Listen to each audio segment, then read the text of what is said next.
J'ai peine à croire que nos vainqueurs sont un peuple modèle, parce qu'ils sont venus à bout de nous, en faisant de leur pays un arsenal et un camp. Mais enfin, ils l'ont fait, et nous sommes condamnés à faire comme eux. Je me permets de penser que quand la Prusse s'y est condamnée elle-même, et y a condamné les autres, elle n'a rendu service ni au monde, ni à elle-même. Monseigneur Dupanloup, 30 mai 1872.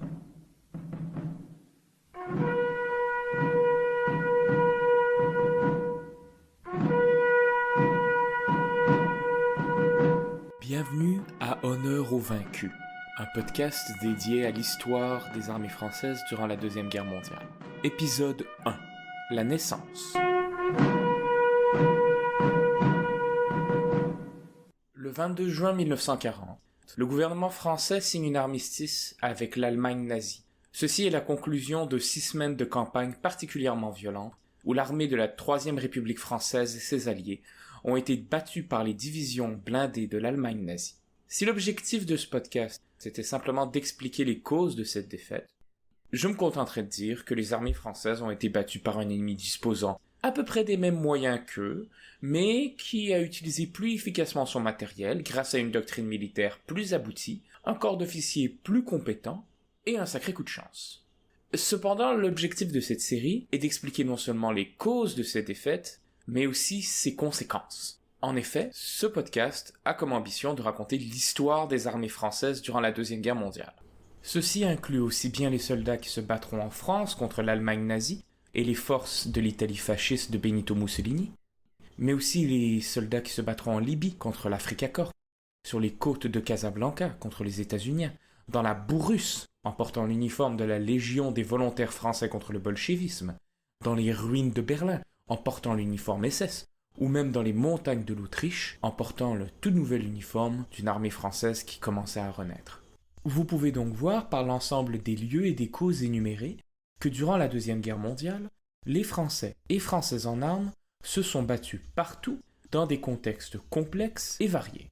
Pour expliquer cette situation, la première partie de ce podcast sera dédiée à présenter l'histoire de cette armée de la Troisième République, de sa naissance à son effondrement. Nous couvrirons aussi sa relation étroite avec la Troisième République, qui a essayé de façonner une nouvelle armée basée sur les principes républicains. De plus, nous allons aussi montrer comment cette même armée va transformer la France de la Troisième République. Enfin, nous allons nous intéresser aux conflits et contradictions qui émergent de cette transformation profonde de la nation française. Pour ce premier épisode, nous allons particulièrement nous intéresser à la formation de la Troisième République en 1871 et comment les gouvernements républicains successifs ont essayé de créer une armée républicaine. Dernière note avant de commencer. Mon nom est Bruno, je ne suis pas un historien, je ne suis pas spécialisé dans cette période. J'ai une formation en histoire, mais je suis avant tout un spécialiste des sciences politiques et conflits modernes. Je suis donc un amateur. Je vais inclure mes sources pour soutenir ce que je vais présenter. Mais si vous remarquez que je fais une erreur, eh bien n'hésitez pas à me le faire savoir. J'essaierai de le corriger dans la mesure du possible. Sans plus attendre, commençons.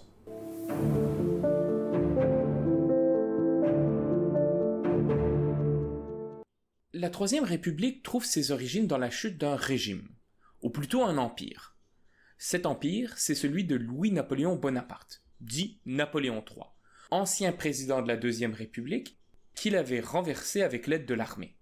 Ce régime reposait sur sa capacité relative à maintenir l'ordre à l'intérieur de ses frontières, à contrôler le Parlement français qui gardait un certain pouvoir, et à obtenir des victoires militaires à l'étranger afin de légitimer le pouvoir en place. Pour accomplir de tels objectifs, l'Empire disposait notamment d'une armée professionnelle qui pouvait être déployée partout à travers le monde pour des opérations de taille et de durée limitée, ou qui pouvait être déployée à l'intérieur des frontières françaises pour réprimer tout mouvement politique qui menacerait la survie de l'Empire.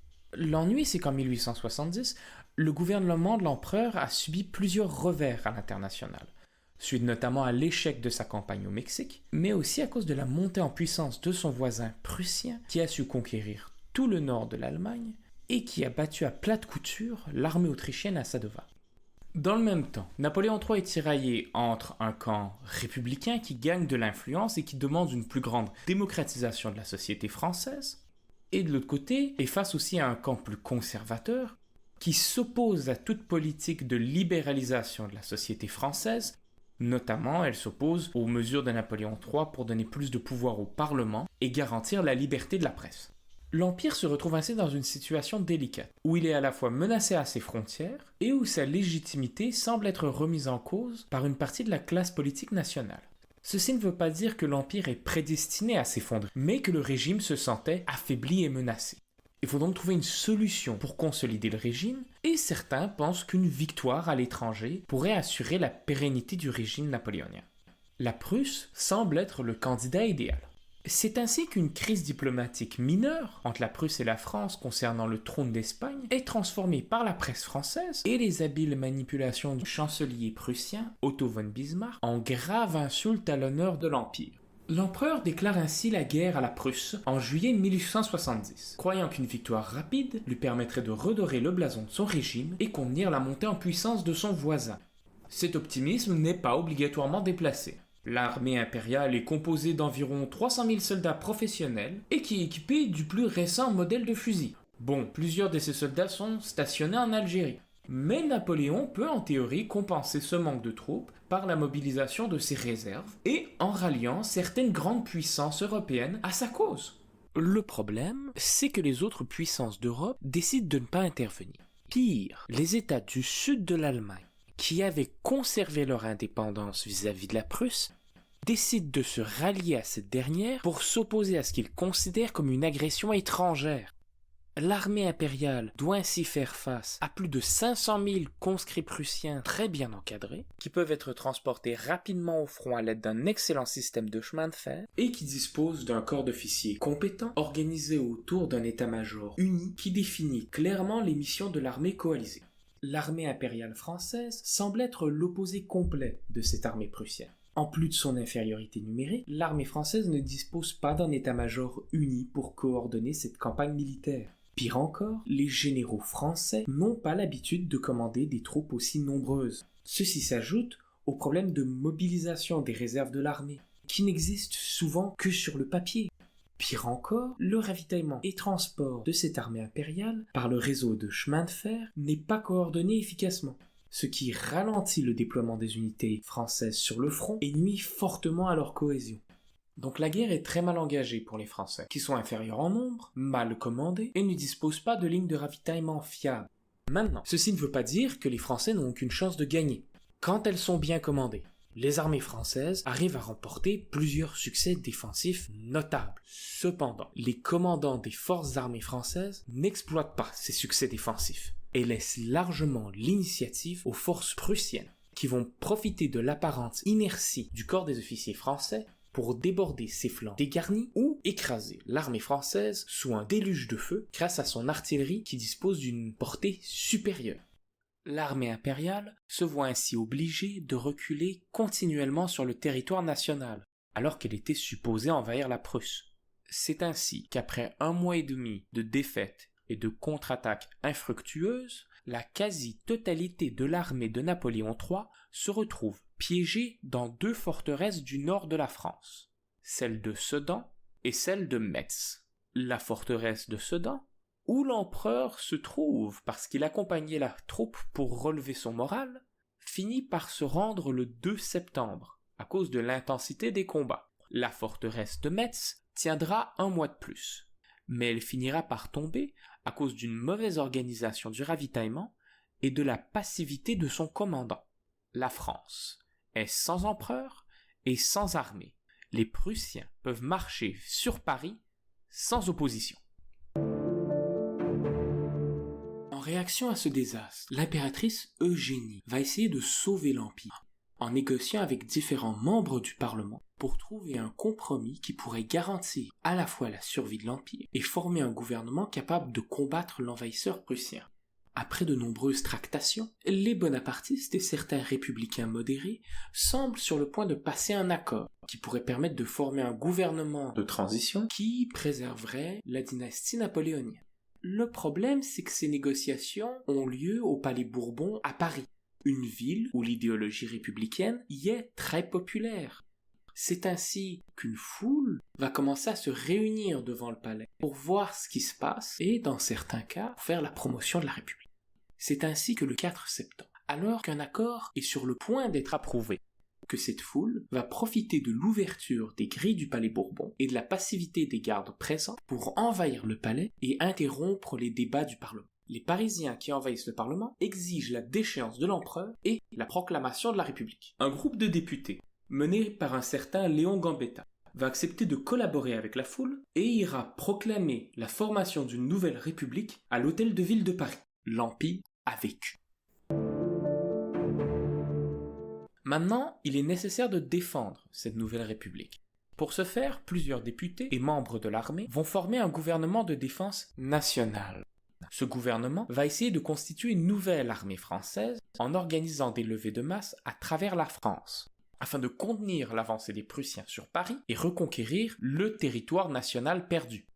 Bon alors, contenir l'avancée des Prussiens sur Paris est impossible, à cause de la capitulation de l'armée impériale. Mais on arrive à constituer un ensemble hétéroclite de gardes nationaux, marins et soldats de ligne, assez bien équipés pour tenir un siège d'une longue durée, qui va débuter le 16 septembre 1870. Le gouvernement de défense nationale va alors se réfugier à la ville de Tours afin d'organiser cette fameuse levée de masse pendant que la ville de Paris subit un siège difficile. Il faut dire qu'au vu de la situation, le gouvernement de défense nationale va remplir ses objectifs.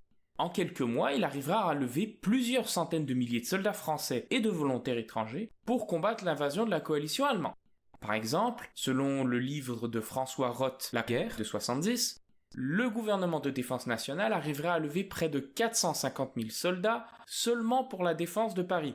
Cependant, il faut noter que la plupart de ces soldats ne sont pas bien entraînés ou équipés. Pire encore, la majorité des cadres de l'armée impériale ont été faits prisonniers après la capitulation de Sedan, ou sont coincés dans la forteresse assiégée de Metz. Il faut aussi se rappeler que les officiers qu'il reste n'ont pas été formés à commander des armées aussi nombreuses. L'armée républicaine ne dispose ainsi pas de suffisamment d'officiers capables de commander cette nouvelle armée de masse. Il existe bien des politiciens comme Gambetta qui vont tenter de réorganiser cette armée en collaborant avec quelques généraux particulièrement énergiques. Mais leurs efforts seront largement insuffisants. Cette nouvelle armée de masse remportera certains succès au prix de très lourdes pertes, mais ils ne suffiront pas à vaincre la coalition allemande. Les paroles de Wicked, un officier allemand contemporain de l'époque, traduisent bien ce résultat ambigu du gouvernement de la défense nationale en déclarant, et je cite, « Le patriotisme français a fait, après Sedan, bien plus que nous l'avions cru d'abord. Il a armé des masses bien plus nombreuses que nous le supposions, et a fait durer la guerre bien au-delà du terme que nous lui avions assigné. Nous pensions qu'au bout d'un mois, tout serait terminé. Il en a fallu 4. C'est ainsi que vers janvier 1871, le gouvernement de défense nationale va se résigner à signer une armistice avec le gouvernement prussien afin d'engager des négociations pour un traité de paix. L'Allemagne est en position de force. Oui, je dis bien l'Allemagne, car la Prusse et les États allemands du Sud viennent tout juste de s'unifier pour former l'Empire allemand. Donc, ce nouvel empire allemand profite de sa position de force pour imposer des conditions dures pour une paix avec la France. Celle-ci doit payer 5 milliards de francs or pour que l'armée allemande quitte son territoire national et doit céder la majorité de l'Alsace et de la Lorraine. Pour pouvoir négocier les termes d'une telle paix, il est nécessaire d'organiser rapidement une élection en France pour constituer un gouvernement qui aurait les pouvoirs d'approuver un tel traité. Ces élections portent au pouvoir une majorité monarchiste. Pas parce que les Français sont attachés à la monarchie, mais parce que les candidats monarchistes sont habituellement les principaux défenseurs d'une paix avec l'Allemagne. Cette élection porte aussi à la tête de l'exécutif Adolphe Thiers, qui arrive à s'imposer comme acteur central des négociations avec l'Allemagne. La France dispose ainsi en théorie d'un gouvernement approuvé par sa population qui peut mettre fin à la guerre avec l'Allemagne. Cependant, ça ne va pas se passer exactement comme ça. Parce que cet armistice n'est pas accepté par la garde nationale. Pour comprendre ce refus, nous allons expliquer un peu le déroulement du siège de Paris, que je n'ai pas vraiment décrit jusqu'à maintenant. Pendant que nous suivions l'armée de défense nationale, la ville de Paris a été encerclée par une armée prussienne qui étaient relativement inférieurs en nombre aux défenseurs de la ville, mais mieux entraînés et commandés. Le chef militaire, qui défendait Paris, un certain général Trochu, fait preuve d'une grande passivité face à cet encerclement. Il ment au public en prétendant qu'il a un plan génial pour mener à une grande percée, alors qu'il n'a aucune intention de le faire. Il va attendre plus de 2 mois avant de lancer une série d'attaques improvisées avec des moyens insuffisants contre des positions prussiennes bien retranchées. Ces attaques seront largement des échecs et mèneront plusieurs membres de la garde nationale à accuser Trochu de traîtrise, car la garde nationale ne participe jamais à ces attaques alors qu'il représente la majorité de la force qui défend Paris. Ces critiques contre Trochu s'aggravent avec l'arrivée de l'hiver et surtout de la faim qui ravage Paris. Les plus riches arrivant à se nourrir tant bien que mal, alors que les plus pauvres doivent souvent se contenter de rats ou de poissons pêchés dans la Seine quand ils sont chanceux. De plus, le gaz est coupé, il n'y a plus de charbon pour se chauffer et le bois s'achète à prix d'or. Cette situation de famine et le début des bombardements de la ville en janvier 1871, soit près de 5 mois après le début du siège, mène à la radicalisation de plusieurs mouvements d'extrême gauche qui critiquent le gouvernement d'avoir échoué à les libérer après 5 mois de siège difficile et appellent à une sortie généralisée. Trochu, face à de telles critiques, se résigne à mener une ultime sortie le 19 janvier 1871 contre les positions prussiennes avec des forces de l'armée régulière et, pour la première fois, la garde nationale. Cette sortie sera, comme toutes les autres, un échec retentissant. Trochu démissionnera suite à cet échec, mais le mal est fait. La garde nationale n'a plus confiance en son gouvernement et n'accepte pas l'armistice signé avec l'Allemagne. Elle refuse aussi de rendre ses armes, et plus encore, ses pièces d'artillerie qui ont été achetées par les Parisiens et non le gouvernement, leurs canons restant pointés sur les positions allemandes. Le gouvernement tiers, qui vient tout juste de reprendre le contrôle de Paris, reste à Versailles et aggrave la situation en supprimant les soldes des gardes nationaux, alors que cette solde représente les seuls revenus pour la majorité des ouvriers qui faisaient partie de la garde nationale, étant donné que toute l'industrie est à l'arrêt. La ville, à peine libérée, est déjà au bord de la révolte. En réaction à cette situation particulièrement tendue, Adolphe Thiers va ordonner à l'armée de se saisir des pièces d'artillerie qui protègent les places fortes de Paris, avec l'espoir d'éviter une révolte. C'est ainsi que le 18 mars 1871, seulement quelques semaines après que le siège de Paris ait été levé, un groupe de soldats va tenter d'infiltrer la ville pendant la nuit pour s'emparer des canons sous le nez des Parisiens. L'opération est un échec. La garde nationale empêche la capture des pièces d'artillerie et se rebelle ouvertement contre le gouvernement tiers. Elle s'empare du même coup de la ville de Paris, qui est largement abandonnée par le nouveau gouvernement républicain. C'est le début de la Commune, un gouvernement révolutionnaire qui vise une transformation radicale de la France. Je ne vais pas m'attarder sur ce sujet incroyablement complexe qu'est la politique de la Commune. Il suffit de retenir que cette Commune, malgré des succès initiaux rapides à Paris, n'a pas su capitaliser sur son arrivée au pouvoir pour renverser le gouvernement tiers. Au contraire, la Commune restera largement confinée à la ville de Paris, malgré quelques tentatives de révolte en province violemment réprimées. Ceci donne le temps au gouvernement tiers pour réorganiser son armée et signer un traité de paix avec l'Allemagne le 10 mai 1871, qui lui permet de récupérer plusieurs milliers de soldats faits prisonniers durant la guerre. Ceci permet au gouvernement tiers de lancer une attaque violente sur Paris entre le 21 et 29 mai 1871, où l'armée de la Commune sera rapidement écrasée.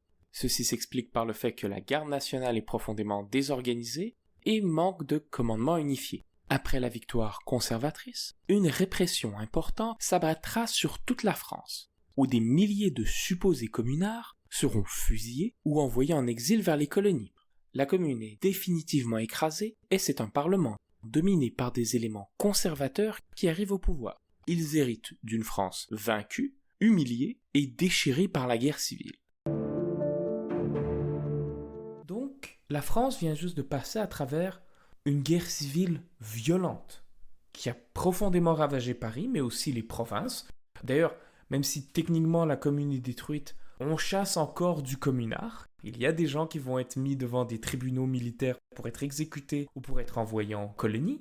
Et ce n'est pas tout. Dans le même temps, les armées prussiennes continuent à occuper un tiers du territoire français qu'ils ne quitteront qu'en 1873, quand la France aura versé la totalité des réparations qu'elle devait à l'Allemagne. Dans ce contexte se retrouve le Parlement français, dont la majorité élue est composée de monarchistes qui sont hostiles à la Troisième République. On peut notamment penser au fameux comte de Chambord qui voulait abolir la Troisième République afin de se faire proclamer Henri V, nouveau roi des Français, et qui disposait d'un soutien conséquent au sein du Parlement. Donc, on pourrait penser que suite à une guerre destructrice, suite à la perte de l'Alsace et la majorité de la Lorraine, du désastre de la Commune, un tel Parlement, aussi ouvertement hostile à la Troisième République, eh bien l'abroge et restaure la monarchie française. Or, la Troisième République a duré bien plus que quelques mois. Et la raison principale, c'est que si en effet il y a un Parlement dominé par une droite monarchiste, ce Parlement ne représente pas une droite, mais des droites, disposant de priorités et d'idéologies différentes, et qui donc n'ont pas une vision similaire sur la forme que devrait prendre un régime remplaçant cette Troisième République. On a notamment certains représentés par de Chambord, et qui sont, dans une certaine mesure, vont plus du côté absolutiste, qui aimerait préférablement abolir tout principe de la République. Il y a aussi les orléanistes, qui au contraire préféreraient une monarchie parlementaire, qui préserve certains acquis de la Révolution, en partie parce qu'ils en ont un peu marre qu'à tous les 20 ans il y a une révolution en France. Il y a aussi des bonapartistes dans cette droite, qui ne veulent pas obligatoirement d'un Chambord au pouvoir, mais qui voudraient un Bonaparte. Donc à nouveau, nous pouvons voir ici qu'il y a des divergences au sein des droites françaises. Et c'est ce qui empêche à de nombreuses reprises au Parlement conservateur de rétablir la monarchie. Pour donner un exemple, ces droites ne sont même pas d'accord sur la couleur du drapeau qui devrait établir ce gouvernement monarchique. Dans les faits, c'est même ce qui a mis fin aux efforts du comte de Chambord de rétablir la monarchie, parce qu'il voulait absolument un drapeau totalement blanc pour représenter le retour à la pureté monarchique.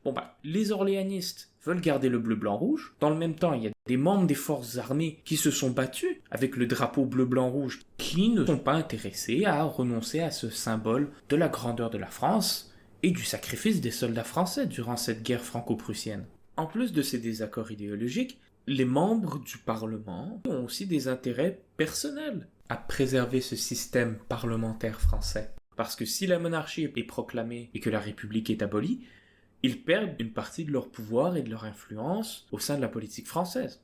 Les partis de droite française se retrouvent ainsi dans une impasse. Ils sont incapables de trouver un régime qui pourrait remplacer la Troisième République et ils savent que leur parti n'est pas assez populaire pour pouvoir survivre aux prochaines élections, car ils ont été élus exclusivement parce qu'ils promettaient la paix avec la Prusse. La paix, elle est signée maintenant. Ce qui pousse ultimement certains courants plus modérés, des mouvements monarchistes, à s'allier avec les républicains, tout particulièrement ceux du centre, dont la vision d'une république conservatrice leur semble plus acceptable que de laisser des radicaux arriver au pouvoir et rédiger une constitution qui serait beaucoup plus démocratique.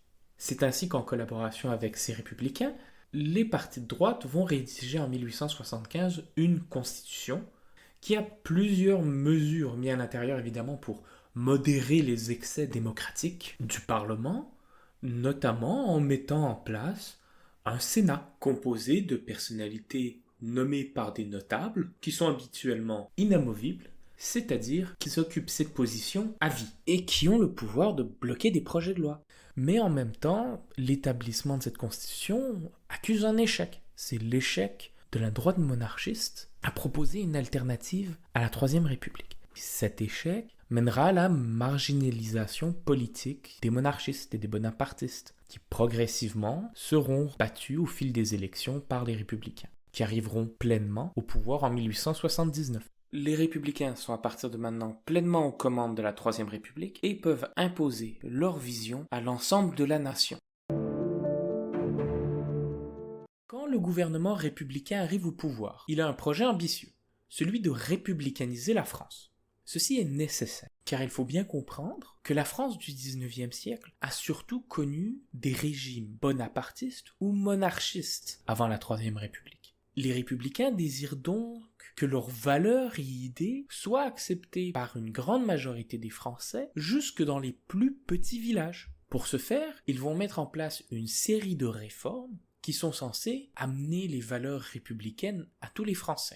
Ceci passe notamment par la création d'une éducation primaire, publique, obligatoire et laïque pour tous les jeunes Français et Françaises jusqu'à l'âge de 15 ans, voté en 1881. Le passage aussi du plan Freycinet en 1878, qui investit des sommes colossales dans le développement de routes, de canaux et un vaste réseau de transport ferroviaire pour connecter jusqu'aux régions les plus éloignées et isolées de France à un vaste réseau de transport qui couvre toute la nation. Et des politiques promouvant la laïcité de l'État français en séparant ce dernier de l'influence de l'Église. Ces réformes étaient mises en place afin de rendre difficile le retour de la monarchie en France et permettaient de rallier une partie des Français à la République.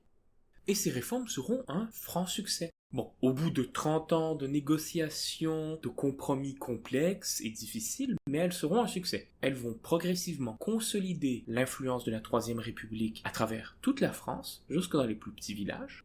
Ceci s'explique en partie par le fait que ces réformes, par accident ou intentionnellement, s'articulent très bien l'une envers l'autre. Donc, par exemple, le plan Freycinet. Eh bien, un de ses avantages, c'est que avoir des bonnes routes qui connectent un village à une nouvelle école qui a été aussi financée par le plan Freycinet, eh bien, ça facilite la promotion d'une éducation laïque, publique et gratuite. De même, selon Eugène Weber, la transformation du curriculum d'éducation laïque, qui offrait des opportunités réelles de promotion sociale pour les paysans, eh bien, ça permettait aussi de les éloigner de l'éducation religieuse, de promouvoir à nouveau l'idéal républicain. Donc ces réformes, qui s'articulent l'une envers l'autre, transforment la France et consolident la Troisième République. Et durant cette période de réformes intenses, il y a un sujet qui revient fréquemment et qui est imaginé comme la pièce maîtresse de cette réforme, c'est l'armée.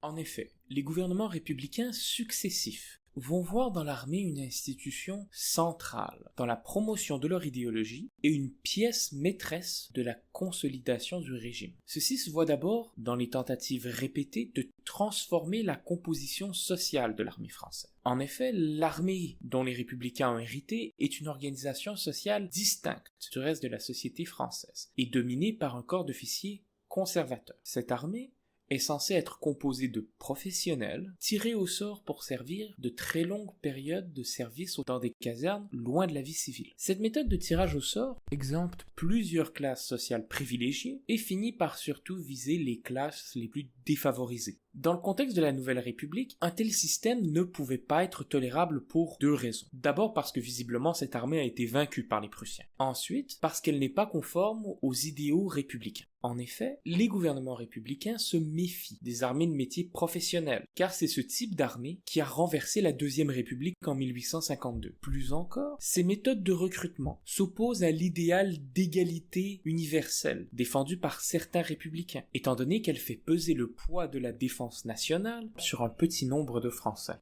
Les gouvernements républicains successifs vont ainsi tenter de passer d'une armée de métier composée de soldats professionnels, fidèles à leur chef, à une nation armée composée de citoyens soldats fidèles à la République. Pour ce faire, les républicains vont tenter de transformer leur modèle de conscription. L'objectif est de passer d'un modèle sélectif, avec de nombreuses exceptions, à un service universel, obligatoire pour tous les hommes de France. Ceci est censé garantir la sécurité de la nation, mais aussi enseigner aux conscrits français les valeurs patriotiques et républicaines. La citoyenneté de tous les hommes français implique ainsi le service militaire.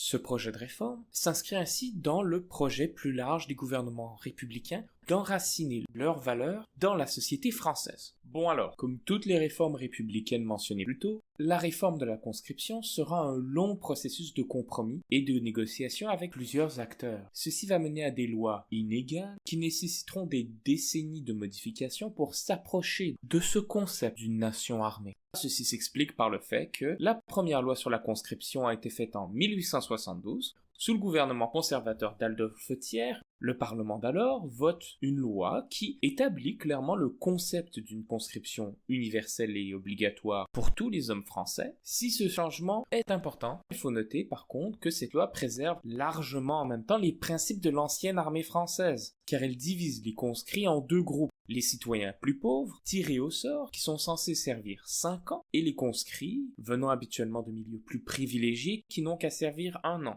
sans compter toutes les exemptions de service. Donc on est encore dans une version mixte ou diluée d'une nation armée qui maintient de nombreuses distinctions de classe et des divergences majeures dans la durée du temps de service. Ce n'est qu'en 1889 qu'on va essayer d'abolir la majorité de ces distinctions de longueur de service et réduire le temps de service à 3 ans pour tous. Ceci est censé établir une véritable égalité pour tous les Français et faciliter l'harmonie sociale. Eh bien, pas vraiment. Si cette loi acte le service universel de 3 ans, elle laisse de nombreuses exceptions permettant à une partie importante de la population française d'éviter encore le service militaire. Ce n'est qu'en 1905, avec une 3e loi, que l'on va abolir la grande majorité des exceptions. Et dans le même temps, on va diminuer le nombre d'années de service à 2 ans, car l'on croit maintenant pouvoir former plus rapidement les conscrits, tout en augmentant la taille de l'armée, comme toutes les autres lois mentionnées avant. Il y a évidemment des défauts dans cette loi, mais il est admirable, selon moi, que les gouvernements républicains successifs, qui n'ont pas tous les mêmes idéaux ou valeurs, aient réussi à transformer aussi profondément leur modèle de conscription. Parce qu'à terme, ces réformes vont toucher la vie de millions de Français. L'armée, au lieu d'un concept abstrait, éloigné de la vie de la majorité de ses citoyens, devient une expérience centrale dans la vie adulte de la plupart des jeunes Français. Les gouvernements républicains vont souvent affirmer qu'un tel système de conscription permet de créer une société unie et juste grâce à un brassage de toutes les classes sociales. Elle devrait aussi permettre d'éduquer les conscrits aux rudiments du français et, plus important, au patriotisme. La nation française deviendrait ainsi remplie de citoyens soldats unis par leur service partagé dans l'armée. Bon, alors c'est bien beau, mais il y a un problème. En fait, il y en a plusieurs, mais je vais me concentrer sur un en particulier pour tout de suite. Qui doit commander et éduquer cette masse de citoyens soldats? Eh bien, c'est les officiers de carrière, qui sont souvent hostiles à la Troisième République. Ceci est particulièrement problématique pour les politiciens qui craignent que ce corps d'officiers renverse la République. On développe alors une crainte toute particulière pour ce qu'on appelle le césarisme, c'est-à-dire l'avènement d'un personnage charismatique qui arrive à renverser la République par le concours de l'armée et d'une partie de la population, comme l'avait fait Napoléon III en 1852. Cette crainte du césarisme mènera souvent à une culture de la paranoïa au sein de la République, où à tout moment, on craint d'être renversé par un corps d'officiers ou par la rue parisienne. Je veux dire tout de suite que cette paranoïa n'est pas toujours proportionnelle aux menaces auxquelles la République a fait face. Mais elle découle d'une expérience vécue par plusieurs membres du Parlement, qui ont vu l'empereur s'appuyer sur l'armée pour renverser la République. Et ceci est particulièrement ennuyeux, car l'expansion massive de l'armée française implique aussi d'étendre le pouvoir de l'état-major français, afin que l'armée puisse être dirigée correctement, notamment en établissant le poste d'un chef permanent de cet état-major. Pour éviter un tel scénario, les gouvernements républicains successifs vont tenter de républicaniser le corps des officiers. D'abord en abolissant certains privilèges, aussi en établissant un vaste réseau de surveillance pour identifier les officiers loyaux à la République. Je veux d'ailleurs mentionner que ce réseau est absolument illégal. Ensuite, en limogeant certains officiers qui ne semblent pas acquis aux valeurs de la République. Mais surtout en rendant les militaires inéligibles dès 1884. Bon, alors il faut déjà bien noter l'hypocrisie de s'attendre à ce que des officiers qui n'ont pas le droit de voter enseignent les valeurs républicaines à leurs soldats, mais surtout il faut noter aussi que ces mesures ne vont pas réellement républicaniser le corps des officiers. Par contre, elles devraient en théorie les mettre au pas. À partir de maintenant, la politique doit être le droit exclusif du Parlement et les officiers, eux, n'exercent leur pouvoir qu'au sein de l'armée. Bon alors, c'est bien beau en théorie, mais en pratique, c'est un peu plus compliqué que ça. Parce qu'il est nécessaire de noter que l'armée française n'a pas simplement subi les changements qui secouent la nation. Au contraire, elle a participé activement aux transformations de la France en appuyant ou s'opposant aux différentes réformes mentionnées plus haut.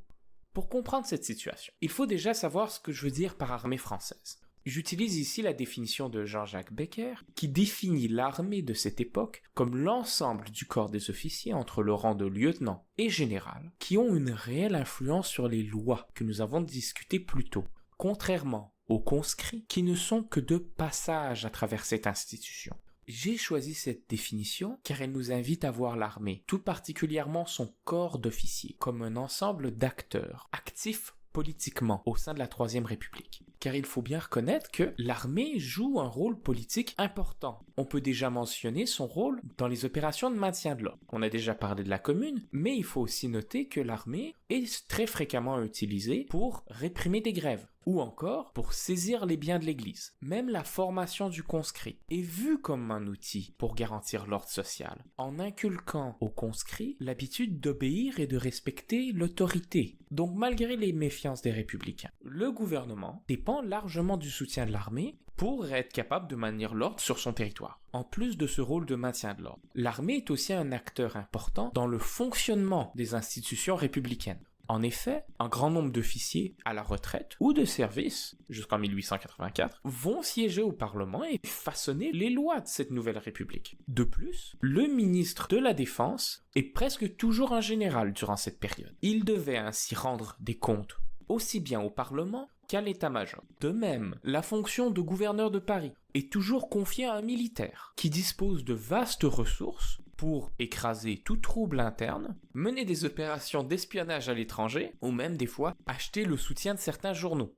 Et ici, je n'ai mentionné que quelques institutions formelles où l'armée a laissé sa marque, car il faut aussi noter que les officiers français disposaient de plusieurs méthodes informelles pour garder un contact fréquent avec les membres du Parlement français. Ces correspondances vont souvent être utilisées pour obtenir une promotion, faire avancer certains intérêts personnels, être assigné à un corps d'armée spécifique qui consolide leur prestige, ou participer à certaines campagnes à l'étranger. C'est pour ça que certains officiers de carrière vont tout faire pour rester à Paris, afin de s'assurer d'avoir constamment le soutien de certains députés. Quand cela n'est pas possible, ils vont aussi essayer de maintenir une correspondance active avec le milieu politique parisien. Par exemple, le lieutenant-colonel Brugère, durant la campagne de Tunisie de 1881, va envoyer tous les jours à l'Élysée un télégramme pour faire un rapport du progrès de l'opération en cours et noter l'incompétence de certains de ses collègues. Ces positions d'accès privilégié au pouvoir permettent au haut commandement de l'armée d'avoir une influence centrale dans l'établissement de lois qui la concernent directement. Ceci est tout particulièrement le cas des lois sur la conscription, qui ont aussi été débattues dans le quartier général des forces armées. D'ailleurs, l'état-major a même su imposer certaines conditions et a été un acteur qui a fortement poussé pour l'expansion de la nation armée. Pas parce qu'ils partagent les valeurs républicaines, mais parce qu'ils veulent arriver à un équilibre numérique avec l'Allemagne. Ceci fait que certains militaires, dans les plus hauts niveaux, font activement partie de la vie politique de la Troisième République, se servant de journaux et de leur connexion au Parlement pour faire avancer leur intérêt professionnel et celle de leur institution. Ceci explique en partie pourquoi l'armée n'a pas renversé la République. Les différents officiers étaient dépendants du soutien du Parlement autant que de leurs supérieurs pour obtenir des avancements ou faire avancer leur politique. L'état-major était ainsi imbriqué directement dans le fonctionnement de la République, pour le meilleur et pour le pire. Nous pouvons ainsi voir d'une autre manière les lois des républicains comme un moyen pas tant de démocratiser la République que de la militariser. Par exemple, les réformes du système d'éducation français ont mené, en plus d'enseigner les mathématiques et la grammaire, à aussi apprendre aux jeunes Français leurs devoirs militaires. On leur apprend ainsi la marche et le maniement des armes dans des écoles de tir. Selon Girardet, on a même formé des bataillons scolaires avec des uniformes pour les petits Français qui serviront un jour en tant que conscrits. De même, les chemins de fer et routes qui unifient maintenant toute la France peuvent aussi servir à transporter les soldats et les munitions au front. Les préoccupations militaires font ainsi partie des réformes républicaines. Alors, il faut immédiatement nuancer ce que je viens de dire. Déjà, plusieurs des initiatives que je mentionne, notamment celui dans le milieu de l'éducation, n'ont pas toujours un succès significatif.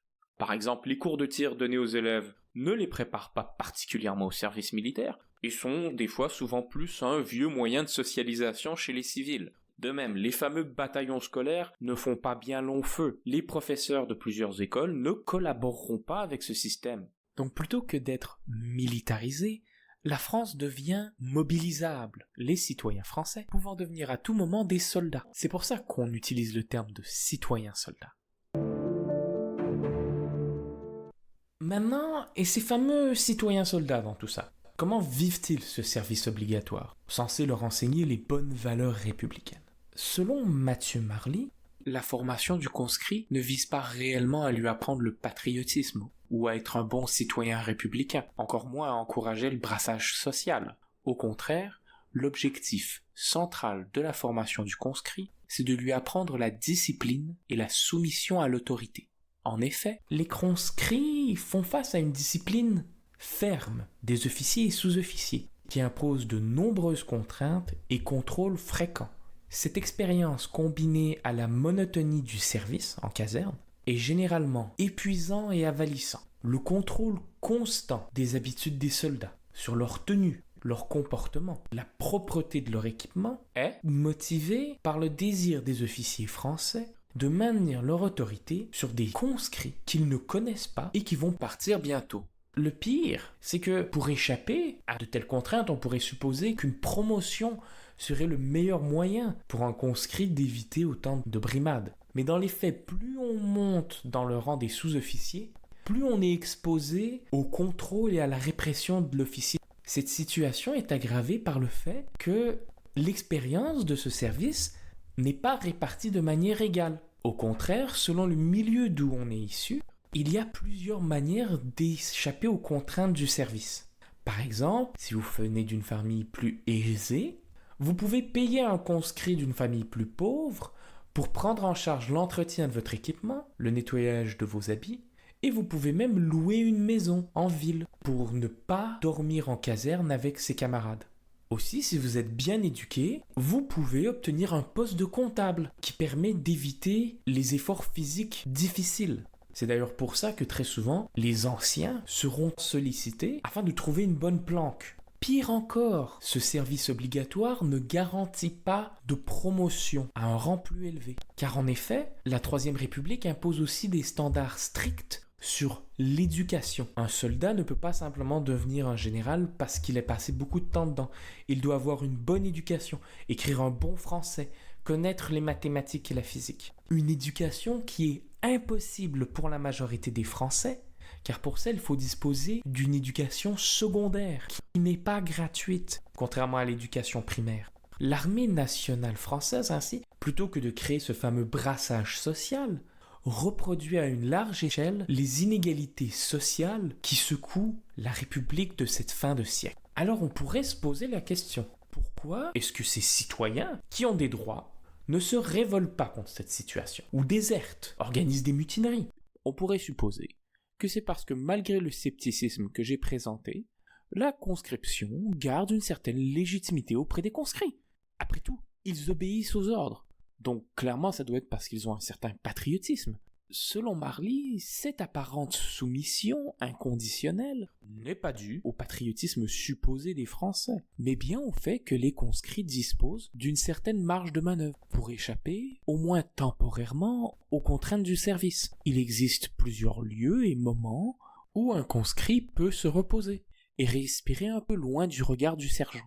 On se permet de personnaliser un petit peu sa chambre, on écrit à la famille pour exprimer ses frustrations, on profite de la permission pour aller boire un coup en ville. Ce type de pratique est en partie encouragé, dû à un relatif adoucissement du service durant cette période, notamment avec la réduction du temps de service ou l'abolition de certaines règles administratives sur l'habillement, la tenue et l'obtention de permission du conscrit, afin d'encourager certains conscrits à peut-être se rengager. De plus, les privilèges sociaux que j'ai mentionnés plus tôt ne sont pas obligatoirement vécus comme des irritants par les conscrits. Après tout, si un conscrit plus riche paye un ouvrier à entretenir son matériel pour lui, il en découle une certaine fierté, et en même temps il obtient un pécule plus significatif, qui permet d'améliorer sa condition. De même, très souvent, les conscrits qui vont louer une chambre pour échapper à la caserne vont toujours s'assurer d'acheter des petits cadeaux aux sous-officiers ou à certains de leurs camarades.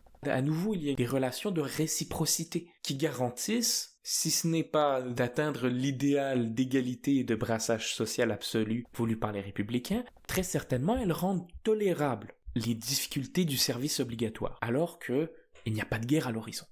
Ultimement, le service obligatoire ne devient pas une école du républicanisme, mais un espace où les conscrits apprennent ce que Marly appelle les règles du jeu de la discipline.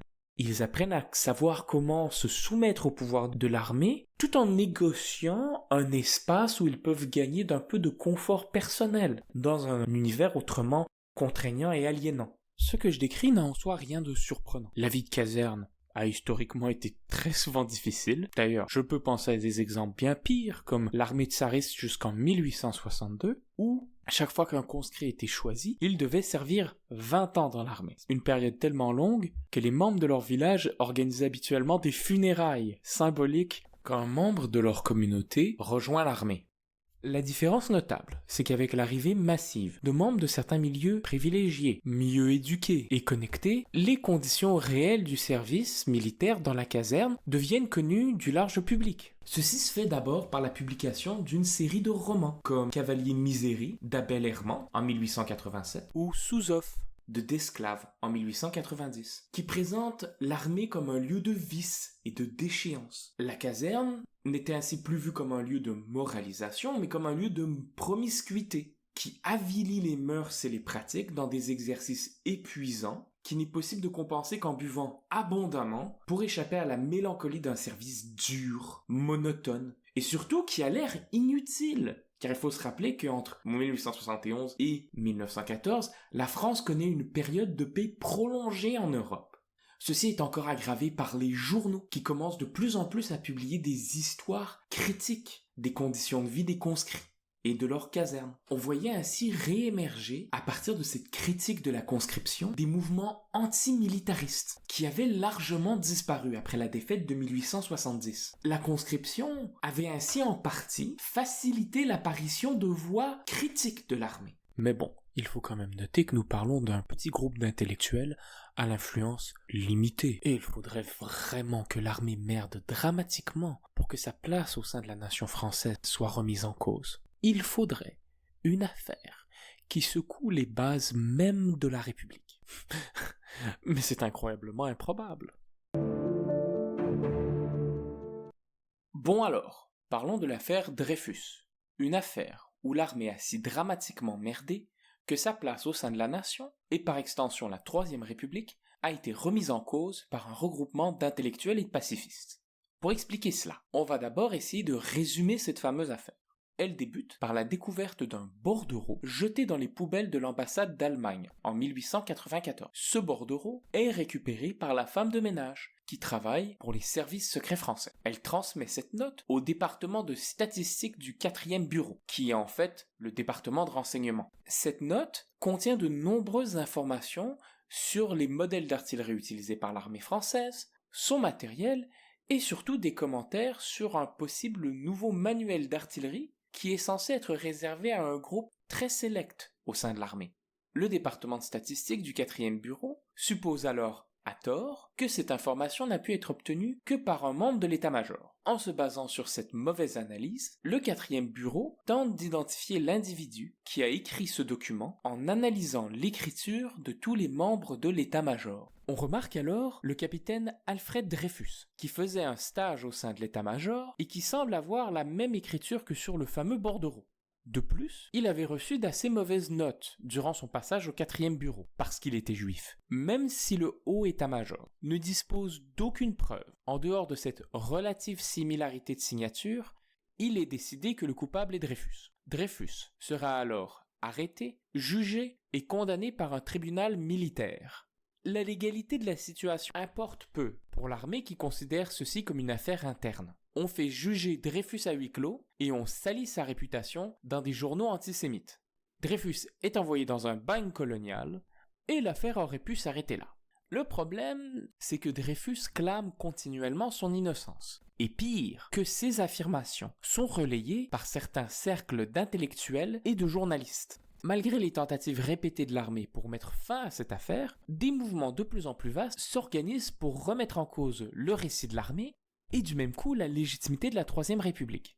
En réaction, un mouvement antisémite particulièrement virulent prendra de plus en plus d'ampleur pour faire taire ceux qui commençaient à s'identifier en tant que Dreyfusards, en leur opposant la sacralité de l'armée au principe du droit.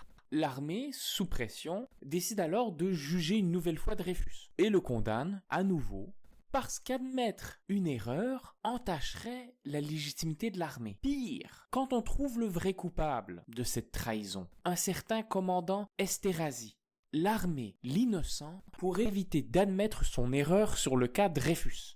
Une décision qui sera fortement critiquée par l'article de Zola « J'accuse », qui aura un grand impact sur le public français. Une partie de la classe politique française est alors fortement divisée entre les Dreyfusards et anti-Dreyfusards. La tension atteint son paroxysme quand, après la mort du président Félix Faure, Paul Déroulède, chef du mouvement antisémite la Ligue patriotique française, tentera de convaincre le général Roget de profiter du décès du président pour renverser la République. Roget se contentera de le faire arrêter. Après ce coup raté, Dreyfus sera gracié par le nouveau gouvernement républicain radical qui se positionne plus en soutien envers Dreyfus. L'affaire se conclura pleinement en 1906 quand un troisième tribunal, civil cette fois, innocentera complètement Dreyfus.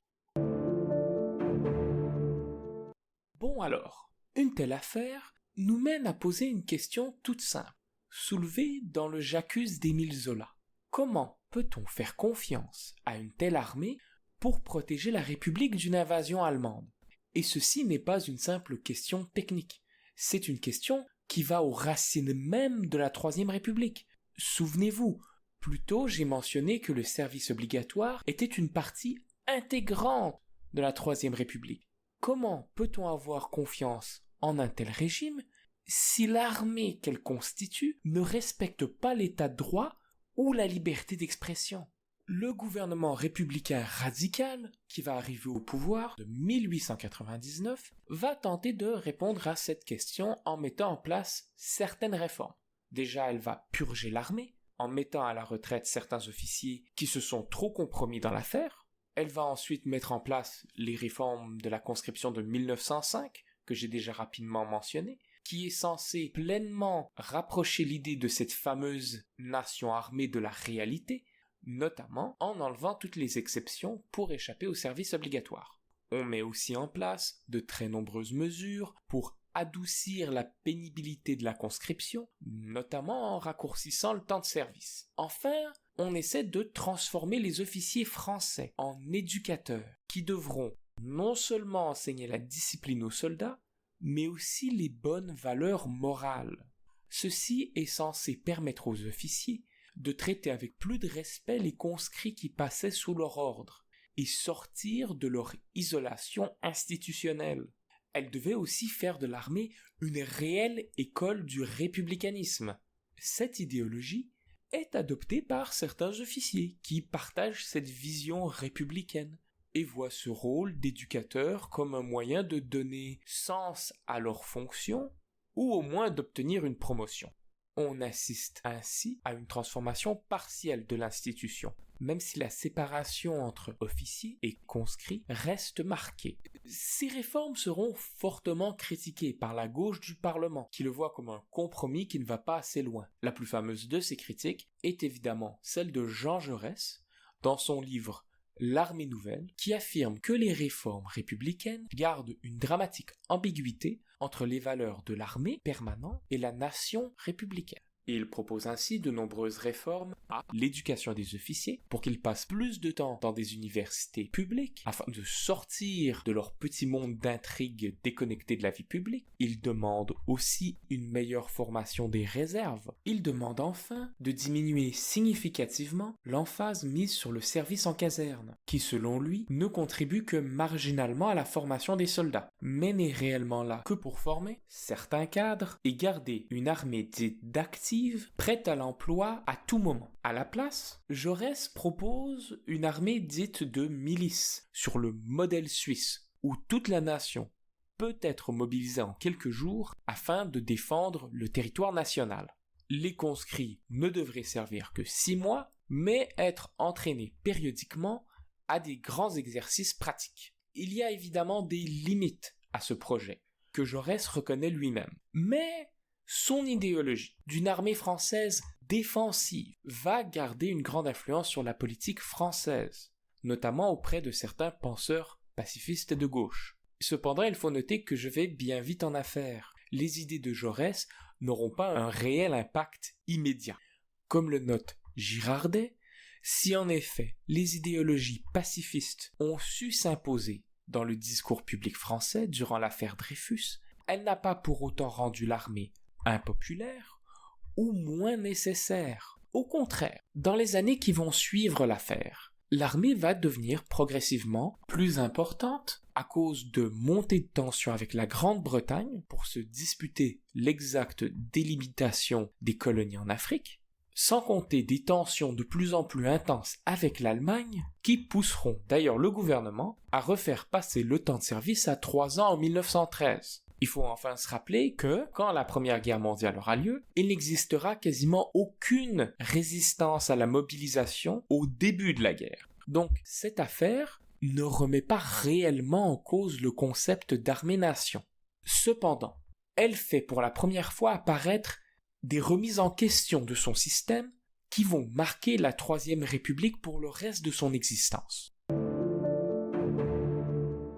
Bref, les ambitions des gouvernements républicains successifs à créer une armée de conscription composée de citoyens soldats restent un succès important, en ce que les gouvernements républicains ont réussi à progressivement imposer le principe du service universel à tous les hommes de France. Cependant, ce succès fait émerger des contradictions entre la rhétorique républicaine et la réalité d'une armée commandée par un corps d'officiers, en apparence plus conservateur, qui gagne en influence avec l'expansion de cette armée de conscription. Cette contradiction, qui vont pleinement émerger avec l'affaire Dreyfus, font apparaître sur le devant de la scène politique des questions cruciales. Peut-on faire confiance au corps des officiers ? Le service universel est-il réellement un moyen de républicanisation et de brassage social ? La conscription est-elle le meilleur moyen de défendre la France ? Les conscrits sont-ils réellement des citoyens quand ils sont commandés par des officiers déconnectés des valeurs républicaines ? Si de nombreuses réformes seront mises en place pour répondre à certaines de ces questions, elles vont continuer à marquer la Troisième République durant toute cette période. La relation entre la République et son armée restera complexe et ambiguë. C'est dans ce contexte que la République se prépare à entrer en guerre contre l'Allemagne. Une guerre que tout le monde espère courte, menée par une armée composée de soldats citoyens prêts à défendre la métropole. Cependant, tous les soldats qui vont défendre cette métropole ne sont pas des citoyens. Une minorité significative sont en fait des sujets coloniaux qui ont le droit de verser leur sang pour la France, mais pas le droit de vote. Ils viennent d'un empire qui s'étend sur 2 continents. Un empire autoritaire, raciste et extractiviste qui est l'enfant d'une république supposément pacifiste et démocratique. Pour comprendre comment ces sujets coloniaux vont finir sur le chemin des dames, le prochain épisode va présenter l'autre aspect de l'histoire des armées françaises du début de la Troisième République. L'histoire d'une armée qui a conquis un empire, celle des armées coloniales.